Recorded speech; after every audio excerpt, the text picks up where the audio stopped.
أهلا وسهلا فيكم مرة ثانية في اليوم الثاني من أسبوع مسك للفنون. كيف يستخدم الفنانين اليوم التكنولوجيا الحديثة؟ كيف نقدر نستخدم التطورات التكنولوجية في التجربة وتحسين التجربة والاكتشاف في اتجاهات متنوعة ومثيرة للاهتمام؟ معانا اليوم ميليسا جرونالد، ما شاء الله، مؤلفة كتاب الفن المعاصر والثقافة الرقمية، اللي يبحث في العلاقة بين الفن المعاصر والإنترنت والتقنيات الرقمية. ما بين عامين 2007 و2014 قدرت توصل لمحاضرات الفن عن الفن المعاصر في مدرسة روسكن للرسم والفن الرفيع في جامعة أكسفورد، وشاركت كمان في تحرير مجلة After All ومقرها لندن. نشرت كتاباتها في The Financial Times, The Guardian, The New Yorker وغيرها من الصحف. درست ميليسا اللي أصلاً جذورها ترجع من نيويورك الأدب المقارن في جامعة برينستون في نيو جيرسي، وعلم الجمال السينمائي في جامعة أكسفورد. Hello, ميليسا. Hello. Hello, everyone. Thanks for having us on this Zoom panel. I can't think of a more fitting panel for this topic of discussion than one in which we're zoomed in from London, Barcelona, Jeddah to you in Riyadh. It goes without saying that the era of COVID has been the era of technology, supplanting activities that we used to do in real life, such as get together on a panel discussion or view exhibitions and artworks in museums. But technology also alters and extends what we can do in the field of art, not just supplanting it in the way that COVID has taken over for the past 10 months. So I'm very excited to be with 3 different artists and art professionals who have all approached this idea of using technology, using science to extend and even change the field of art and the given set of opportunities of art in different ways. So I'm joined with Daniah Alsaleh, who's in Jeddah. And Basma very early on in 2010 set up the first virtual museum of art, which is a decision so prescient and so 2020. I can't believe that she did it 10 years ago. It was curated by the Institut du Monde Arabe, and it had a beautiful exhibition there. Everyone put on VR goggles in a way that, again, looks very 2020. And then I'm joined with Daniah Alsaleh, who grew up in Riyadh, but now joins us from London. And Daniah, you did a BA in computational art, is that right? A BA in computation application and MFA in computational arts. Yeah, MFA in computational art. And in between those, also studied at the Darat Safia bin Zaghar in Jeddah, which for me feels the very antithesis of goldsmiths and computational art, if anyone has been lucky enough to go to that site. But Daniah won the ITHRA Art Award in 2019, for which she made the exhibition or the artwork Sautam, which she's going to, I think, speak a little bit about here. And Sautam was at Art Dubai in 2019, if anyone saw it. And she also made a great work for 2139 in Jeddah, which was earlier this year, which I cannot believe was still this year, but it was. And I think you're going to speak a little bit about that as well. Yes. And Edvard Kabe, who joins us from Barcelona, who is an architect turned artist, and someone like Daniah, someone who started in one profession and was driven by technology or lured by technology to end up in a different profession as more of an artist. So he's going to talk us through the works that he's done, both in the field of architecture, I think, and in the field of art, or that kind of meeting point at which you find yourself now, especially with his program called Machinic Protocols, which he calls an experiment into creative automation. Something that I'd love for you to unpack. And I think you're doing a project for Saudi too. Yeah, so yes. That was great to hear about that. So each speaker is going to speak for about 5 minutes, showing some images of their work and talking about their practice, and then we will open it up for a discussion among everybody about what technology has brought them and the possibilities it's afforded along the way. So Basma, can I start off with you? And I just want to hear about what it was like to create a virtual museum in 2010, why you decided to do it, how the reception was, and how the reception has changed over time. Great. First, I want to say hello, Melissa, and thank you for being on this great panel that we're going to talk about technology, which is a very interesting subject. Actually, with me, it all started back in the 90s when I developed a love and passion for art. And then I ended up with amassing a collection that I really didn't know what to do with it. But my aim was I wanted to share it with people, and I wanted to educate. So the first thing that came to my mind was to create a physical space, but at that time it was not so feasible. So I looked for option, and I landed on technology. And this is how Basmokka was based on. Basmokka is a museum, virtual museum that I created back in 2010. The technology of Basmokka is based on something called metaverse. Metaverse means meta is beyond, verse is universe. So it's something beyond the universe.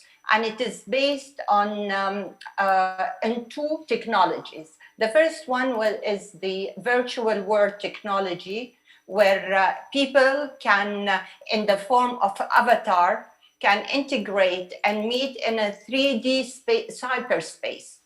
This space kind of like resembles or a metaphor of our own world, but without any physical limitation. So actually, you create in a cyberspace something similar to our world that people can meet in that world through computers or mobile phones or something where they can talk about art and discuss about art. The second technology, it's called gaming technology, which was quite avant-garde at that time, where you could use both the gaming to control actually your avatar and get them to do what you want to do rather than a bird's eye view. Can we have some of the images, please? Yeah. Up there. You know, rather than using a bird's eye view where you have your own, yourself can control with the mouth your movement, what to see, when to see it at your own space and at your own time. This, of course, was quite advanced at that time. It was quite alien at that time as well. People didn't know what to do with it. You know, but it was very interesting. When we launched it, we had 12,000 people in the first week. And that... Sorry, Basma, did you launch it? Can you tell me a little bit, like, how accessible was it? Like, did people have to put on the headset, or could they view it from their own? No, actually, back at 2010, you know, like if you, at that time, there was no platform available except something called Second Life. It was the platform that was accessible, available at that time, that had the technology where you could buy a plot, you can build a plot, you can do whatever you want, but you could not control it. You didn't have your own world. So you had, of course, it used to collapse. It was not very, very kind of strong at that time. And then as time evolved, you know, I ended up with another platform that I called it the Basmokka world, where I built my own museum with my own technology that supported that museum. Of course, it was a much better platform. It was stronger. And we built the museum there. And the actual things that were inside the museum were my private collection. So this as well helped, because I wanted to cross collection between East and West, Saudi and Western art. And to build the collection, you had to reconstruct. So it's not like copy paste. You reconstruct the work in a 3D.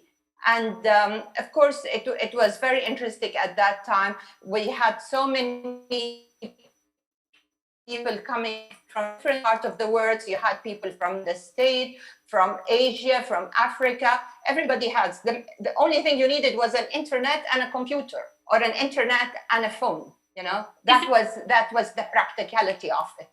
Is it still available online? Can people go to it after this talk? Yes, yes, it is still. It is called Basmoka Mobile. And then I did a relaunch in the Institut du Monde Arabe with a new technology. If we could show the film, please. And at that time, you know, we launched it with goggles, joystick, where people had immersed themselves in the experience of the actual experience, because all virtual reality world is all about personal experience and integration. And this is all comes, you know, with as the technology advances. This is what you get. You get always every day a new thing, a more clearer picture, a more more possibilities with the technology. And by having a museum like that online, of course, there was a very important thing in our part of the world. We didn't have museums before, and this was a kind of a way like to get access to a museum and deleting all the psychological fear of going to a museum. So people experimented with the concept online in the privacy of their own spaces and their own homes and their own time as well.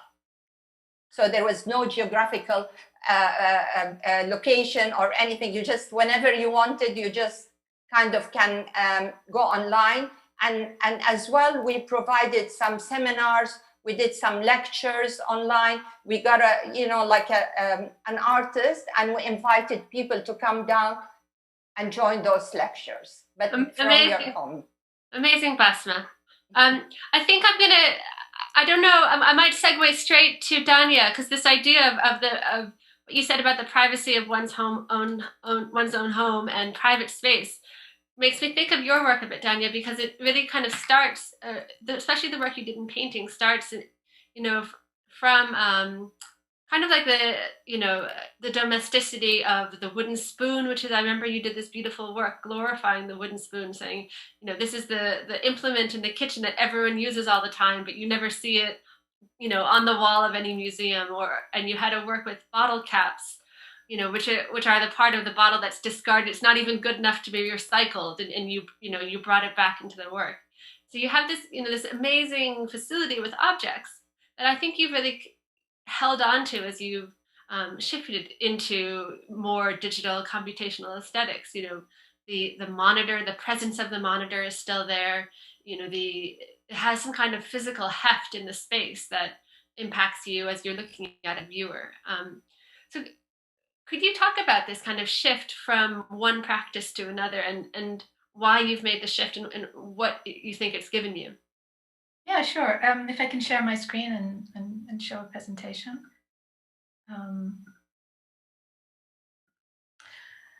Yep. Okay, so first of all, Assalamu alaikum and hayallah jamia, and hello everyone. With my art practice, so I started my my art career about a decade ago, after years of learning and studying, you know, traditional representation. And I found my vocation in geometry and abstraction, and started using these forms in making art. But in 2017, I stumbled into computational art by pure chance, and as though fate intervened and guided me to this path that I never knew about beforehand. I started this program, and you know, it changed my art practice completely. And here are just like small examples of how I started to implement like really small exercises that we were taught about how to start coding with something called the random walk, and applying that into a canvas and paint and using brushes. And then I was introduced into like projection mapping, and then physical computing, and using, you know, applying that in creating interactive installations. And then in 2019, I was honored and by receiving the second edition of the Ither Prize with the piece Sotam. And so Sotam was my first installation where I did not touch any kind of brush or canvas or paint, and it was pure computational. And as though it's not exactly, showing off what I learned or the information that I accumulated within my degree, but I found it a device that helped me express an idea, a form of expression that I wanted, to make and create. And code was the perfect fit to express this idea I had. And then, not forgetting my traditional background, I really wanted to incorporate paint and technology together. So this piece, Delicate, which was exhibited this year, sorry, there's a mistake, it's 2020, not 2019. So the piece, the installation Delicate, addresses the hierarchy within humanity and the issues of the otherness. And how can these divides be addressed and healed and merged to forecast a better future? So the installation merges different mediums. It merges tech and paint together. And this just served the purpose of the piece by using tech as a tool and as a context as well. So here you can see the combination of using, ephemeral, transient, pixelated images on these screens, and as well using physical mediums as paint and some sort of felt that was part of the piece. Sorry, Daniah, where did the paint come in on that one? Pardon? Where did the paint come in? Or when you said you... These were clusters made of, of 3 different types of mediums. Paper that was laser cut, and the generative design code that you see moving in the small video, and the paint, which you can see, which are the black with the gray background. Moving forward, lately I would like to talk about the last piece I did and my exploration in AI technology. So I ventured out into AI technology as I am, I'm not a computer scientist by all means. And with the accessibility of such technology and the open source of all these tech companies, having these online, here AI for me served a specific aesthetic and context I was trying to express. So these, in this piece, how do I remember the framework here is based on memory preservation and identity recollection against the influx of current news and in the media and social media. Where the installation explores the process and mechanism of memory making against media influences. And the AI tool, which I used here using a StyleGAN2 and first order motion model, was a perfect fit in expressing these forms and expressing this form and this idea. So all the people you see here are total fakes. They don't exist, but you give them this like black and white aesthetic, and you don't have reason not to doubt that they are real or not real people. But when it's mentioned that they're fakes and that they're not real, it clicks some kind of emotional, because first impression, you're attached to these images, but then when you're told they're not real, some sort of anger or people actually got upset when they realized that they were not real. So there's a lot of framework in it. So I use AI and technology not to show off what I know. I use it as a tool, like my brushes, like my paint, like my canvases, and see what, which medium fits the right purpose of what I want to say. Amazing. Thank you, Danny. I didn't know about this latest work of yours. It's really interesting to have a look at, especially because they do look so archival. You know, I was trying to, your mind immediately tries to place where they are or, supply some kind of context for them. Edward, can you tell us a little bit about your projects, which also kind of use drawing and kind of more mechanical processes, manual processes, but in a technological sense now? Yes, sure. And I'm also going to do that through a few images. But I'm very happy to be here also, and I had the chance to come a couple of times to Saudi Arabia last year, develop some work there. For me, technology is a means to extend creative practice. I really like to draw, but often I'm frustrated with let's say my own capacities as a drawer, because I struggle to, let's say, to surprise myself. So the work I've been doing in the last few years emphasize on developing mechanisms, devices, in order to kind of set up collaborative drawing process with technology that lead me to discover or to find new results. So this is an installation that is called the deviation, in which a moving canvas that is programmed to move 5 centimeters every 10 seconds is related to a dropper that is high up in the staircase, and in which, of course, the fall of the drop is never quite the same every time it happens. So it creates these sort of colorful drawings in which, depending on the height from which the drop falls, the impact is more or less large, let's say, and then tends to merge with the droplet that is next to it, creating these different colors. So this is a large piece in which on the top left you have blue and yellow that are mixing towards green. On the bottom right, other type of colors mixing.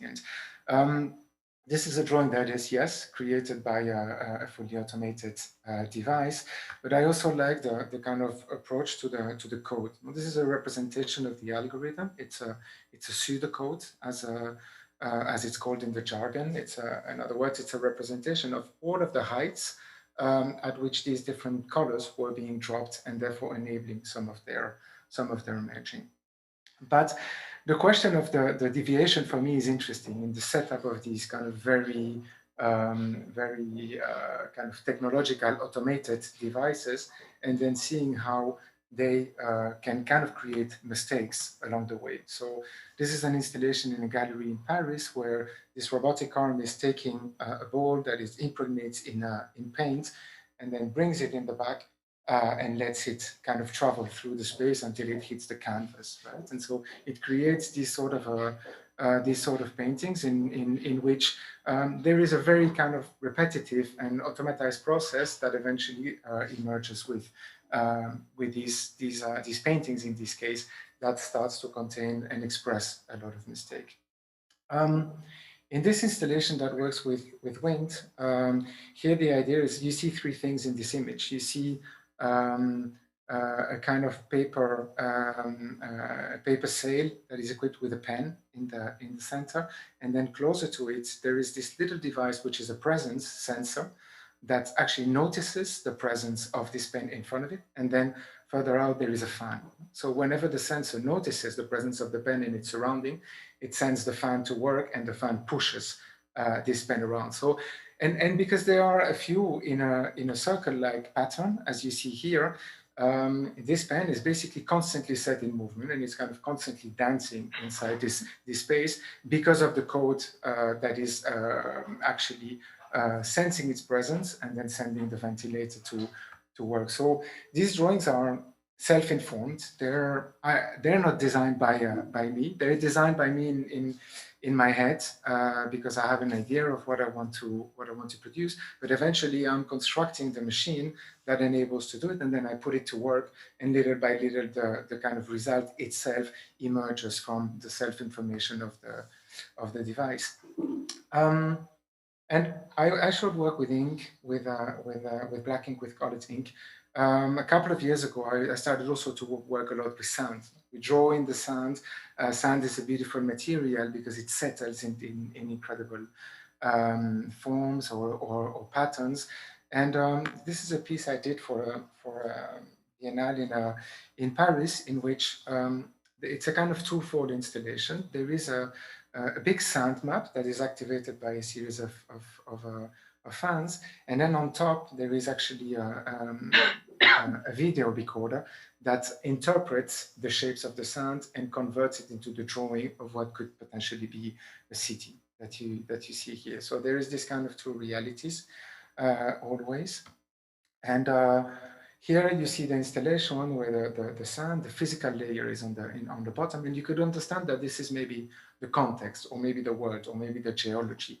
And then, as I mentioned, it is being mapped by a camera, and then this image is being interpreted or constructed into the pictorial image of what you could see as being a city. You know? So on one hand, there is kind of the geology or the geography, and on the other hand, there is the city. There is the context, and there is how we inhabit it.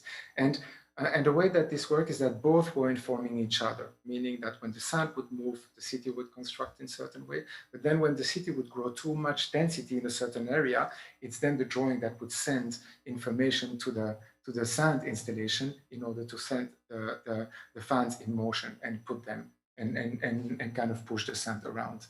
So it's an installation that is seeking an equilibrium between two systems, one that is digital, one that is physical. Yes, and then the last thing I wanted to say is something that I did at MISC last year. So I came to work on a residency program last year, and I worked with a group of young artists in which we were exploring this question of automation and hardware and what we could do with it. Also, we worked on actually capturing data from the internet and then live feeding the data into one of these very highly responsive and kind of expressive installation. And this is one of the results where what we did is we linked each of these fans to the wind information of a different city in Saudi Arabia, and then little by little let this kind of map emerge and create itself. So this piece here is very dear to me because it was done at MISC, and it was my first experience in Saudi Arabia with Saudi sand, which was which city had the most wind? Which was the windiest? I have to go back to the previous slide. I think it's between Dammam and Mecca, but I could very well be wrong, actually. So don't take my word for it. Those are fascinating. How important is it to you that the viewer knows the process behind what's happening? For me, it's very important. I think I'm scared when technology is hidden. I think generally, when I don't understand how something works, I develop a slightly skeptical relationship towards it. So all of this work is based on the fact of opening the machine, and actually a lot of what you see is done with quite basic physical computing, open source electronics. So all of this is something that actually you are able to do at home today. You know, everything is quite basic elements. But for me, it's very important that when someone looks at this work, he or she can really understand what happens, and that the box is not closed. It's not like a smartphone. You need to have access to all the physical components. I want to express where the wires go so that someone can understand the relationship between a sensor and an activator potentially. And I also like when there is an algorithm and when the drawing that comes out of it is an expression of that algorithm, and that someone can see or trace back or even kind of retro-engineer what has been happening in the process, which I think is something that is very nice with drawing or with painting in general, to understand what was the process of having created a piece. There's an immediacy to drawing that kind of is translated here into the digital realm. Daniah, how your work is also quite, the only word I can think of is lo-fi, though it's not the right word, but I'm just thinking of the fact that you have, like the old school monitors. Is that something that you think about, how accessible the process of generating your work should be to the actual work? Yes, I'm very aware of that, because I don't want to complicate the work anymore. I mean, there's already the framework, the theoretical background, the idea, the expression, and the technology I use. I think about it as something that serves that. So whether it's obvious out there or behind a screen or behind a wall, it depends on the work itself, what I'm creating. So yeah, I mean, I love your work, Edward. It's so nice to look at. It's very much reciprocal. Thank you. You both start with an idea of what you want to accomplish, and then you kind of reverse engineer it. Edward, you talked a little bit about like almost like machine learning. I mean, how much of it is you guys engineering a process and then seeing what happens, and how much of it is you having an idea of what you want to accomplish with technology and working out how to get there?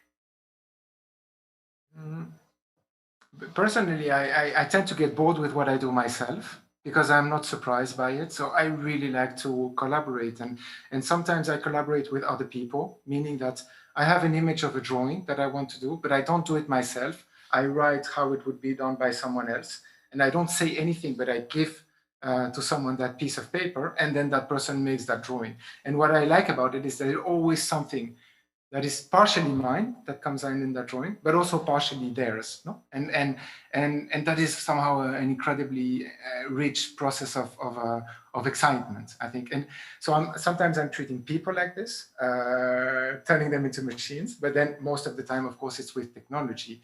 And for me, it only works if this technology is going to bring something that I don't know of, that is an element of surprise or of indeterminacy.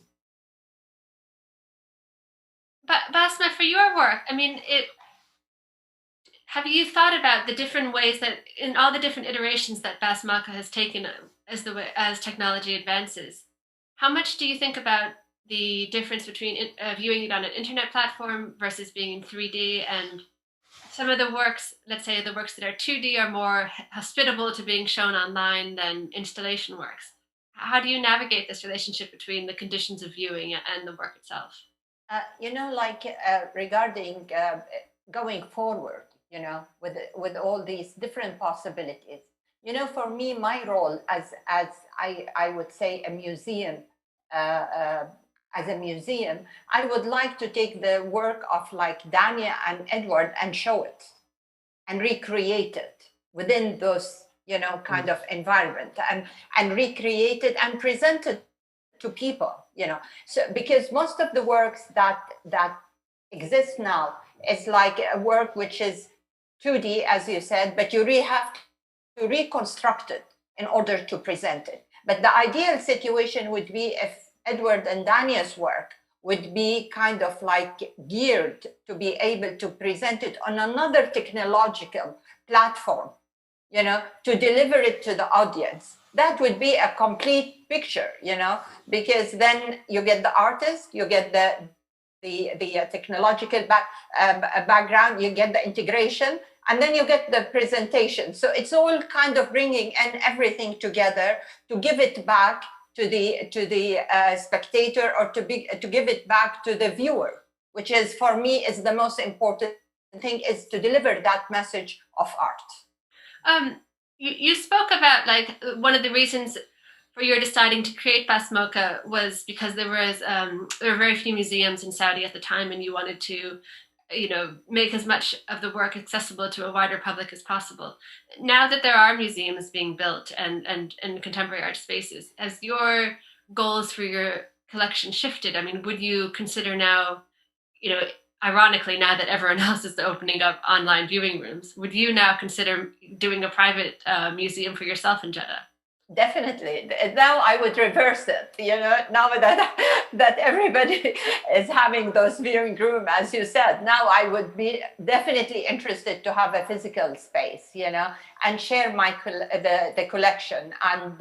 And this is what I am actually in the process of thinking to do, to actually have a space, because a big chunk of my collection is Saudi art, and Saudi artists, especially contemporary art.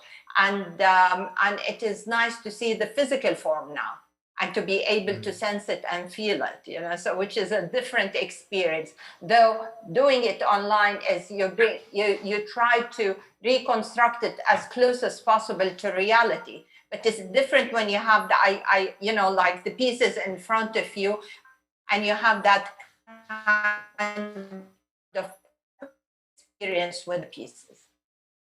Yeah, Daniah, I have to say, I can't imagine your work being only online after walking around your exhibition, let's say in 2139. I mean, you know, kind of the way everything was overlapping with each other and you couldn't find your own route through and you kept on being trapped and you didn't want to touch the art, but then the art was in your space. That, you know, I think you dealt with the viewer's body in a really interesting way. And ironically, you know, Edward and Daniah, both your works are informed by technology, but I can't think of them as existing purely online. Probably less so than like a painting, which I think could probably work in an online viewing room better. I am being told that, speaking of constraints, we have the constraint of time coming upon us. So I think we are going to have to wrap it up here. Does anyone have any last questions or last things that they want to say? Oh, we have a question for Edward,